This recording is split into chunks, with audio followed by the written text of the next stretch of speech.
நல்லதே நடக்கும், நல்லதே நடக்கும்.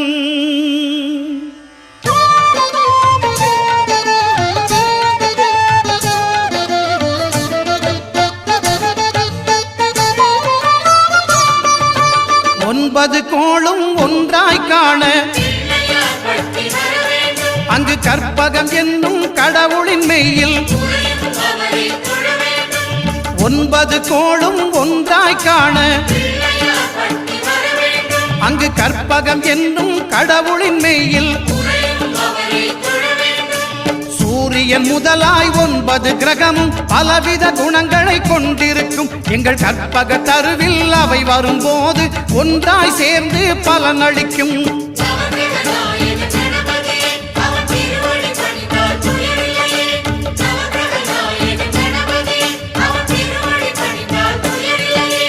ஒன்பது கோளும் ஒன்றாய் காண அங்கு கற்பகம் என்னும் கடவுளின் மெய்யில்